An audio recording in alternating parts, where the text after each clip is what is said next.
Now, from your breaking news and weather authority, WITN News at 6. You'll only see on WITN the woman who was raped when she was just 9 years old at the hands of one of those 20 inmates about to be released from prison speaks out.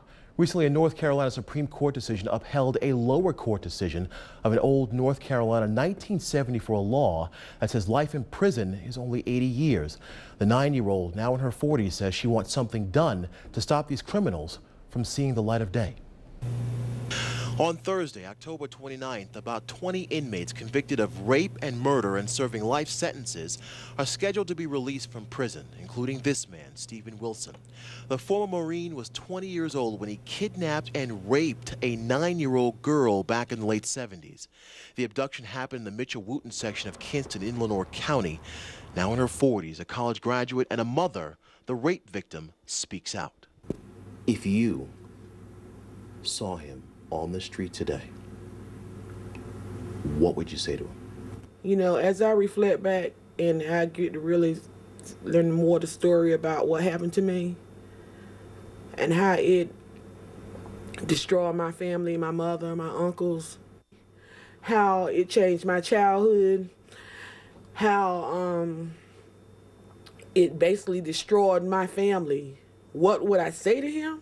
It's not what would I say to him, it's what would I do to him, because I feel like he shouldn't be living on this earth. The Department of Corrections website shows Wilson has had 18 infractions over his stay in prison. One of those infractions was an assault on an inmate with sexual intent. Just another reason his victim says she wants him to remain behind bars. How can a person commit the same identical crime in prison and still they're going to justify and say he has good behavior and release him on something so horrific that he did to a minor years ago? The reason these 20 or so inmates are going to be able to be released is because of convicted murderer Bobby Baldwin. He challenged the 1974 law, which said that life in prison is 80 years. And recently, the North Carolina Supreme Court agreed with him. So with time for good behavior and his time already served, Bobby Baldwin will be a free man. The get-out-of-jail card also affects at least 3 from Eastern Carolina, including Wilson. Faye Brown killed a state trooper after a bank robbery, and Alfred Jones shot William Turner Sr. in the chest with a shotgun in an attempted robbery.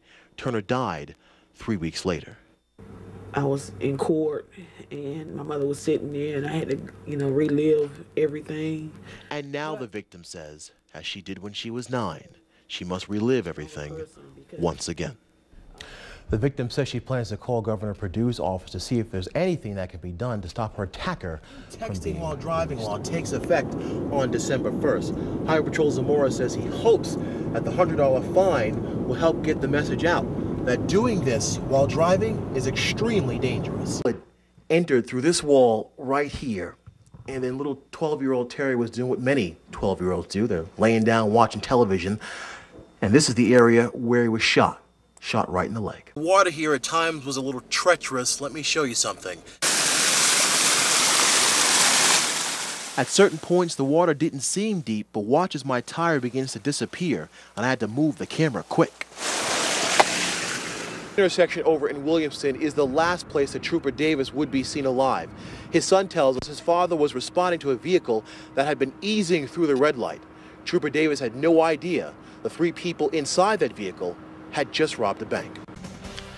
The healthcare train keeps on moving. Now it's on its way to consideration in the Senate after passing the House late last night, and mourners continue to remember the lives lost just days ago during the Fort Hood shooting massacre. Good evening, everyone. Thanks for joining us. I'm Michael Baldwin.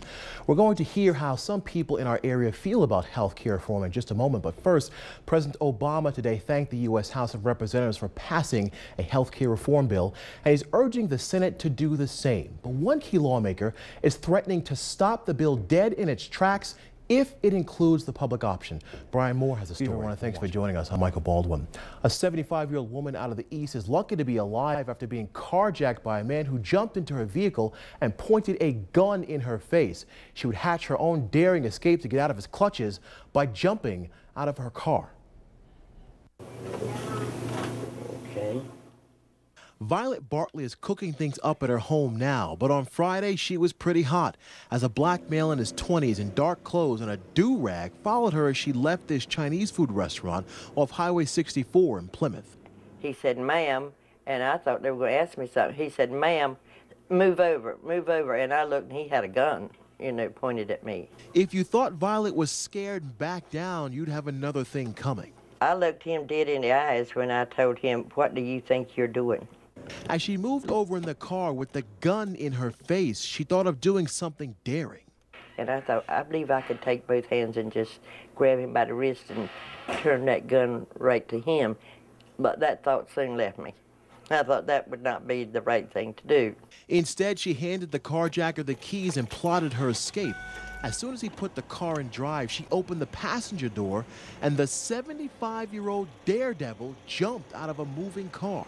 And when that door opened, I said, "Well, you might take my car, but you're not going to take me."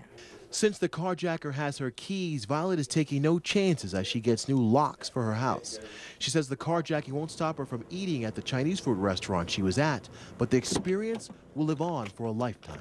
When a gun's aimed at you, fingers on the trigger, you don't know. You don't know what's going to happen, but you just hope for the best and try to get out of that situation. Police are still on the hunt for the carjacker. Plymouth police say the 2003 pearl white Cadillac Seville was last seen heading east on Highway 64. Anyone with information is asked to call police. The car has a North Carolina tag of YPY 42. It's 6:30 in the morning, and 15-year-old Andrea Wilson has quickly learned that being a mom, no matter how old, requires something universal. It's called patience. Her 8-month-old son is named Arhelio, and he was born 27 weeks premature. She uses this breathing apparatus with her son twice a day.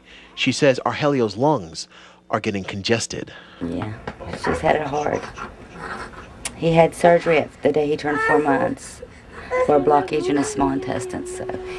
After Andrea gets his meds out of the way, she knows a good old bottle of milk does the body good. It also gives her ears and nerves a rest, something she rarely gets, as her son has had a hard time sleeping in his own bed. What do you find most difficult? Getting up through the night. How often does he get up? Well, now he's starting to sleep through the night, but usually it's 2 or 3 times a night.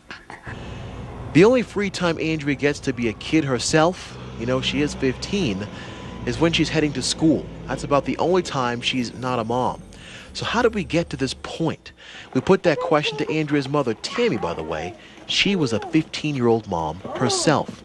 Now a grandmother 10 times over. All but one of her 4 daughters had a baby by the age of 15. Despite all that history, Tammy says she was shocked to learn Andrea was pregnant. I just didn't expect that from her. I mean, she never went out hardly. She never did anything. I wasn't expecting this. I mean, everything was school. When your day's not going so well, it's nice to have friends that are willing to get into the dirty water. This was the scene in Fairfield as the woman who owns this car says she lost control when it hit a water pocket on Piney Woods Road. At least it's out. At least it's out. I want to get all my stuff out of it. If your home is truly your castle, then Mother Nature wanted to make sure these folks had a moat to go with it. No drawbridge, though, for Alvin Spencer as he and his new boots slush through the water. He says he's been through something like this before. Well, it's been like this a while back, probably 10 or 12 years ago. I was a small kid at the time. You had to have a boat actually get out of the yard. From trailer homes to farmland, there were many sections in Fairfield that took a spanking from Mother Nature, but residents who live in the area say this is nothing new to them. But when we have a rain like we've had today, and it's rained 4 or 5 inches, and it can do that during a thunderstorm, then water becomes an issue for us because we all depend on the septic systems here in Fairfield, and they can't drain properly. And apparently helping each other out is nothing new either. In Hyde County, Michael Baldwin, WITN News. One home improvement store is looking to give the military their just due this Veterans Day holiday.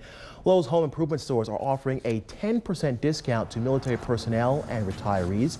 The discount is offered on in-store and special order purchases up to a maximum of $5,000.